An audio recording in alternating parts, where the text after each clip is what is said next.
दोस्तों आज का यह वीडियो बायोलॉजी से जुड़ा हुआ सैंपल पेपर है जिसमें कि मैंने बायोलॉजी से जुड़े हुए ऐसे एमसीक्यू इंक्लूड किए हैं जो कि प्रीवियस ईयर में टीजीटी पीजीटी एग्ज़ाम में पूछे गए हैं और आपके आने वाले टीजीटी पीजीटी एग्ज़ाम के लिए मोस्ट इम्पॉर्टेंट है। और जो हमारे स्टूडेंट नीट की तैयारी कर रहे हैं उनके लिए भी यह वीडियो मोस्ट इम्पॉर्टेंट है। तो आप सभी वीडियो को ध्यान से देखिएगा और पूरा देखिएगा और देखिएगा कि आपकी तैयारी कैसी चल रही है। तो आइए आज के वीडियो की शुरुआत करते हैं। तो हमारा आज का पहला प्रश्न है, स्त्रियों में अंडोत्सर्ग यानी कि ओव्यूलेशन नियंत्रित होता है। विच hormones control ovulation in female. तो स्त्रियों में अंडोत्सर्ग नियंत्रित होता है एफएसएच और एलएच के द्वारा। तो आपका जो राइट ऑप्शन है ऑप्शन सी है। आइए चलते हैं अगले क्वेश्चन की ओर। अगला क्वेश्चन है, गर्भ निरोधक गोली में महत्वपूर्ण अवयव होता है। तो गर्भ निरोधक गोलियों का महत्वपूर्ण अवयव होता है प्रोजेस्टेरॉन। तो आपका जो राइट ऑप्शन है ऑप्शन बी है। अगला क्वेश्चन है, स्त्री के जीनेटल ट्रैक्ट में शुक्राणु द्वारा अंडे का निषेचन होता है। तो फीमेल का जो जीनेटल ट्रैक्ट है उसमें जो स्पर्म पहुंचता है वह अंडे को फ्यूज करता है ओवी डक्ट में यानी कि फैलोपियन ट्यूब में। आपका राइट ऑप्शन है ऑप्शन डी। अगला क्वेश्चन है, शुक्र जनन यानी कि स्पर्मेटोजेनेसिस प्रेरित होता है। तो आपको बता दें कि जो स्पर्मेटोजेनेसिस है वो प्रेरित होता है एफएसएच यानी कि फॉलिकल स्टिमुलेटिंग हार्मोन्स द्वारा। आपका जो राइट ऑप्शन है ऑप्शन ए है। आइए चलते हैं अगले क्वेश्चन की ओर। अगला क्वेश्चन है, शुक्राणु जनन का सही क्रम है। यानी कि यहाँ पर आपसे पूछा है कि जो स्पर्मेटोजेनेसिस है उसका सही प्रोसेस क्या है। तो पहले ऑप्शन की ओर चलते हैं। तो पहले ऑप्शन में दिया है स्पर्मेटोसाइट्स। तो पहले स्पर्मेटोसाइट्स नहीं होता, तो ये ऑप्शन गलत है। फिर उसके बाद दूसरे ऑप्शन में चलते हैं। तो सबसे पहले स्पर्मेटोगोनिया सही है, फिर उसके बाद स्पर्मेटोजोआ, तो ये गलत है। तीसरे में चलते हैं तो आप देखेंगे पहले स्पर्मेटोगोनिया बनता है, फिर उसके बाद बनता है स्पर्मेटोसाइट। स्पर्मेटोसाइट्स में पहले बनता है प्राइमरी, फिर सेकेंडरी, फिर उसके बाद स्पर्मेटिड्स बनता है, फिर स्पर्मेटोजोआ। तो आपका जो सही ऑप्शन है ऑप्शन सी है। आइए चलते हैं अगले क्वेश्चन की ओर। अगला क्वेश्चन है, निषेचन की प्रक्रिया में अंतिम घटना क्या होती है। तो आपके 4 ऑप्शन है। पहला ऑप्शन है एग एक्टिवेशन, दूसरा है organizational changes in egg cytoplasm, तीसरा है फ्यूजन ऑफ गैमेट्स और लास्ट है एम्फीमिक्सिस। तो आपका जो राइट ऑप्शन है ऑप्शन डी है एम्फीमिक्सिस। अगला क्वेश्चन है, शुक्राणु के कोशिका द्रव की सतह पर पाया जाने वाला रासायनिक पदार्थ है। यानी कि क्वेश्चन में पूछा हुआ है कि जो स्पर्म है उसके सरफेस पर जो रासायनिक पदार्थ पाया जाता है वो कौन सा है। तो आपका जो राइट ऑप्शन है ऑप्शन डी है एंटी फर्टिलाइजिन। अगला क्वेश्चन है, 28 दिनों के मानवीय अंडाशय चक्र में अंडोत्सर्ग कब होता है।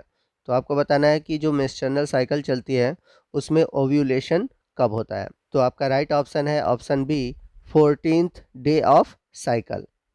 आइए चलते हैं अगले क्वेश्चन की ओर। अगला क्वेश्चन है, मानव एवं जरायुज स्तनधारियों के अंडे होते हैं। यानी कि ह्यूमन और जो वाइवी पेरस है उनके अंडे कैसे होते हैं। तो इसका राइट ऑप्शन है ऑप्शन ए लिसिथल। यदि आप चाहते हैं कि अंडों के जो प्रकार हैं जो कि यॉल के अकॉर्डिंग बांटे गए हैं उस पर यदि आप ट्रिक चाहते हैं कि किस में किस तरह के एग पाए जाते हैं तो मैं उस पर वीडियो बनाऊं तो आप कमेंट करके ज़रूर बताइएगा, मैं उस पर ज़रूर वीडियो बनाऊंगा। आज चलते हैं अगले क्वेश्चन की ओर। अगला क्वेश्चन है, ब्लास्टोसिस्ट किसका रूपांतरित ब्लास्टुला है। तो ये आपका प्लेसेंटल मैमल्स का रूपांतरित ब्लास्टुला है। ऑप्शन ए आपका सही है। चलते हैं अगले क्वेश्चन की ओर। अगला क्वेश्चन है, मानव के स्पर्मेटिड्स में कितने गुणसूत्र होते हैं। तो अगर हम बात करें तो सबसे पहले होता है स्पर्मेटोगोनिया, फिर स्पर्मेटोसाइट्स, उसके बाद है स्पर्मेटिड्स, फिर उसके बाद है स्पर्मेटोजोआ, फिर है स्पर्म।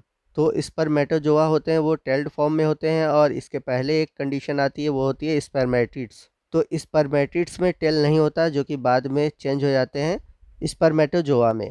तो स्पर्मेटिड्स में भी आपके जो क्रोमोसोम नंबर होते हैं वो हैप्लॉइड होते हैं यानी कि 23 होते हैं, और स्पर्म में तो आप जानते हैं कि क्रोमोसोम नंबर हैप्लॉइड होता है।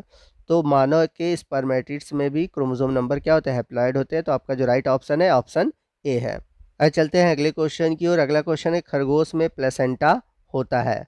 तो खरगोश में हीमो इंडोथीलियल प्रकार का प्लेसेंटा होता है। तो आपका जो राइट ऑप्शन है ऑप्शन सी है। अगला क्वेश्चन है, अंडे को बेधने से पूर्व शुक्राणु का परिपक्वन कहलाता है। तो स्पर्म का ओवा में पेनिट्रेट करने के पहले जो मैचुरेशन होता है वो कहलाता है कैपिसिटेशन, यानी कि राइट ऑप्शन है ऑप्शन ए। चलते हैं अगले क्वेश्चन की ओर। अगला क्वेश्चन है, मस्तिष्क का विकास भ्रूण से होता है, यानी कि आपको बताना है कि मस्तिष्क का जो विकास होता है भ्रूण के किस भाग से होता है। तो आपका राइट ऑप्शन है ऑप्शन ए, इक्टोडर्म। आइए चलते हैं अगले क्वेश्चन की ओर। अगला क्वेश्चन है कॉर्पस लूटियम किससे बनता है। तो जब ओवरी से ओवा रिलीज हो जाता है तो एक वाउंड लाइक स्ट्रक्चर यानी कि घाव नुमा संरचना बनती है, उसे हम बोलते हैं कॉर्पस ल्यूटियम। तो आपको बताना है कि ये जो कॉर्पस ल्यूटियम है ये किस तरह के सेल से बनता है। बेसिकली देखा जाए तो ये ल्यूसिन सेल से बनती है, परंतु यहाँ पर ऑप्शन में आपका दिया हुआ है stroma cell, theca cell, follicle cell और जर्मिनल सेल। तो यहाँ पर जो आपका राइट ऑप्शन होगा ऑप्शन सी है, फॉलिकल सेल। चलते हैं अगले क्वेश्चन की ओर। अगला क्वेश्चन है कायांतरण के समय टैडपोल आहार लेता है, यानी कि जब मेटामॉर्फोसिस होता है उस दौरान जो टैडपोल होता है वह अपना आहार लेता है इंसेक्ट से, एल्गी से, एल्गी या इंसेक्ट दोनों से, और लास्ट है नथिंग यानी कि किसी से नहीं। तो मेटामॉर्फोसिस के दौरान जो टैडपोल है वो फीड करता है एल्गी। आपका राइट ऑप्शन है ऑप्शन बी। आइए चलते हैं अगले क्वेश्चन की ओर। अगला क्वेश्चन है फर्टिलाइजिन एक रासायनिक पदार्थ है और यह किससे स्रावित होता है। तो आपके ऑप्शन है, पहला है एक्रोसोम, दूसरा है पोलर बॉडी, तीसरा है मैच्योर एग और चौथा है मिडिल पीस ऑफ स्पर्म। तो ये जो फर्टिलाइजिन है यह एक केमिकल सब्सटेंस है जो कि सिक्रीट होता है मैच्योर एग से। आपका राइट ऑप्शन है ऑप्शन सी। आइए चलते हैं अगले क्वेश्चन की ओर। अगला क्वेश्चन है लीडिंग कोशिकाओं का पाया जाना तथा उससे निकलने वाला पदार्थ क्रमशः होते हैं। तो यदि हम बात करें लीडिंग सेल की यानी कि इंटरस्टेशियल सेल की, तो ये पाए जाते हैं टेस्टिस में और इनसे जो निकलने वाला पदार्थ होता है वो है टेस्टोस्टेरॉन। आइए चलते हैं अगले क्वेश्चन की ओर। अगला क्वेश्चन है कौन सी ग्रंथि केवल नर खरगोश में होती है। तो जो मेल रैबिट है, मेल रैबिट में आपको केवल काउपर्स ग्लैंड देखने को मिलेगा। तो आपका जो राइट ऑप्शन है यहाँ पर ऑप्शन ए है। आइए चलते हैं अगले क्वेश्चन की ओर। अगला क्वेश्चन है परखनली शिशु का अभिप्राय है, यानी कि जो टेस्ट ट्यूब बेबी है इसको कहने का क्या मतलब होता है। तो यदि हम बात करें टेस्ट ट्यूब बेबी की, तो टेस्ट ट्यूब बेबी का जो टेक्निक है इसे हम IVF भी कहते हैं, यानी कि इन विट्रो फर्टिलाइजेशन। तो इन विट्रो फर्टिलाइजेशन में क्या होता है कि जो निषेचन होता है वो इन विट्रो होता है, यानी कि बाहर होता है। यानी कि जो फर्टिलाइजेशन कराया जाता है वो फीमेल जीनेटल ट्रैक्ट में न कराकर बाहर कराया जाता है। फिर जब फर्टिलाइजेशन हो जाता है तो उस फर्टिलाइज एग को गर्भाशय में इम्प्लांट कर देते हैं। तो आपका जो राइट ऑप्शन है ऑप्शन सी है। तो दोस्तों ये था हमारा बायोलॉजी से जुड़ा हुआ सैम्पल पेपर। ये वीडियो आपको कैसा लगा आप हमें कमेंट करके ज़रूर बताइएगा। वीडियो अच्छा लगा हो तो वीडियो को लाइक और शेयर करना मत भूलिएगा। वीडियो से रिलेटेड या फिर क्वेश्चन से रिलेटेड कोई भी डाउट है आप हमसे कमेंट करके पूछ सकते हैं।